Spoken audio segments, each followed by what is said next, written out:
एक 8वीं क्लास का बच्चा एक सेकंड क्लास के बच्चे की लेता है जान। आइए किस रहस्यमय तरीके से चंद सेकंडों में वो बच्चा उसकी जान ले लेता है।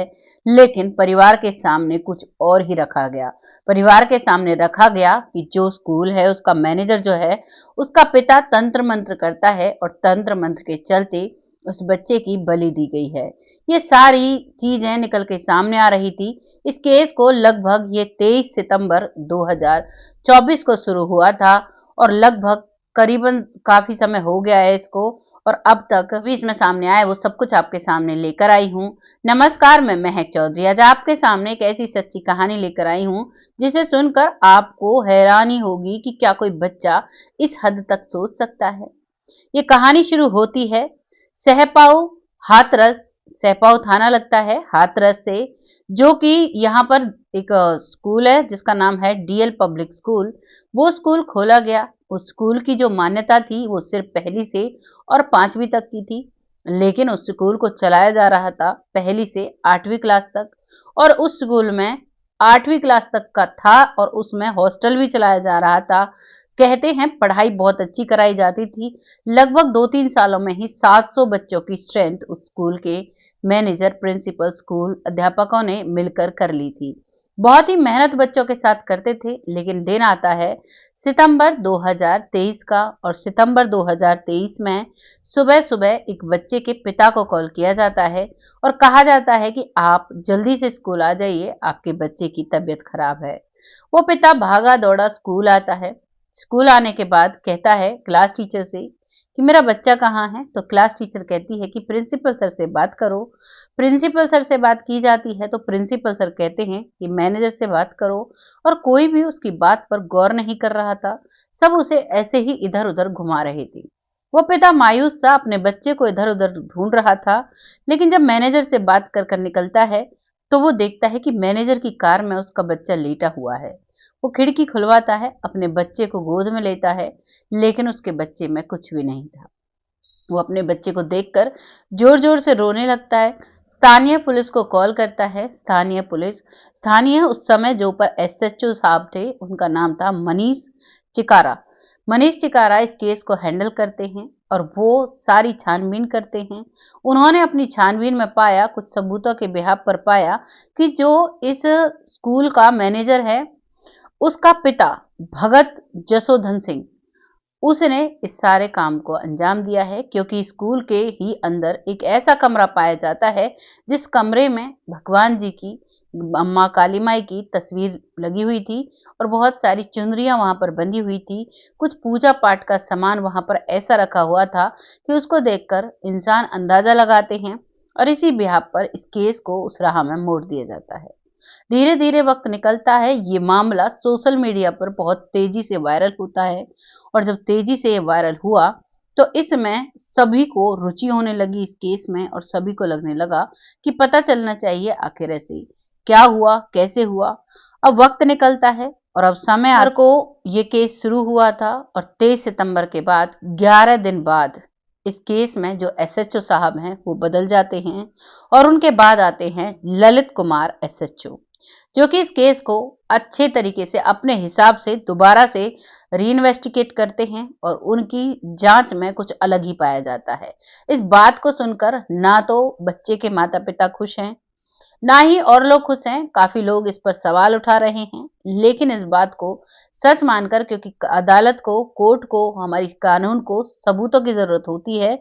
और जो एसएचओ ललित कुमार जी हैं उन्होंने जिस हिसाब से इसको इन्वेस्टिगेशन किया तो वहां पता चलता है कि जो एक बच्चा था 22 सितंबर की रात को इस घर में, इस स्कूल में जो हॉस्टल था वहां पर बहुत बच्चे रुके हुए थे।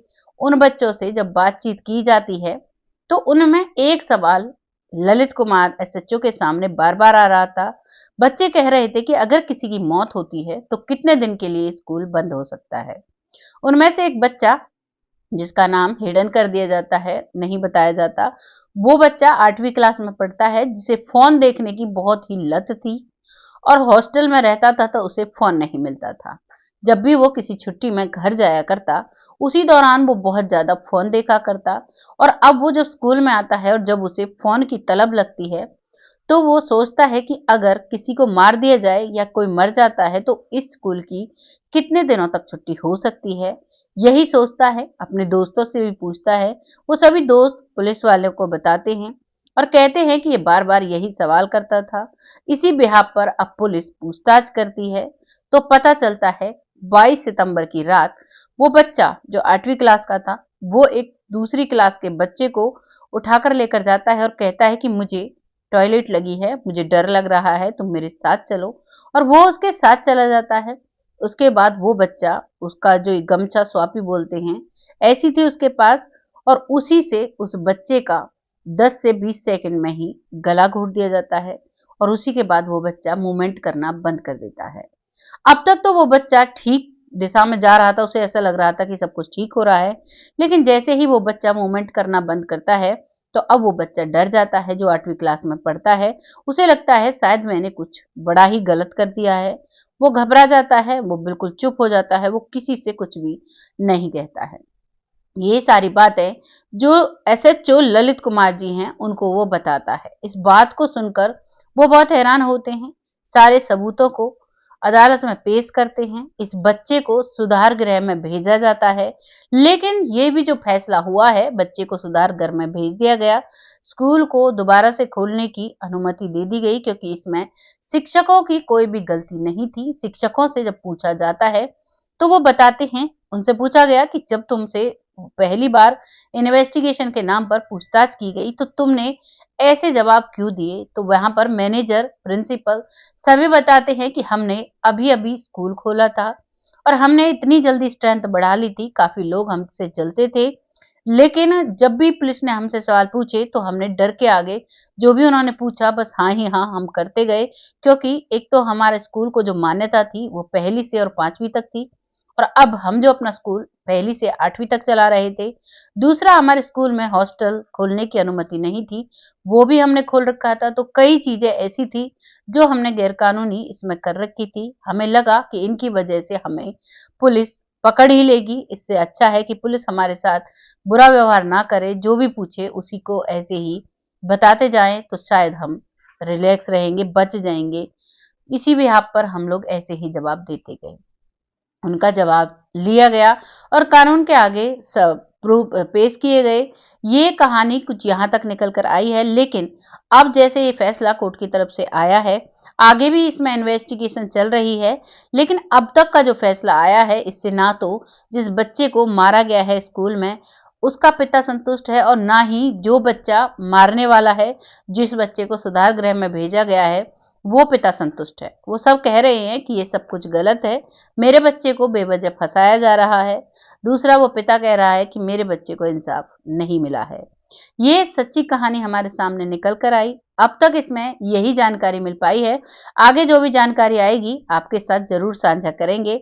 आपको जैसी भी लगी है कमेंट बॉक्स में लिखना जरूर।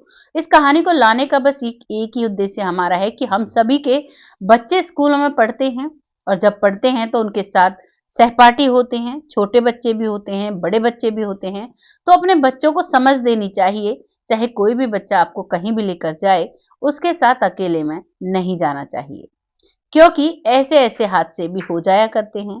वो पिता जिसका बेटा उससे छिन गया, उससे जाकर पूछो उसके दिल पर क्या बीत रही है।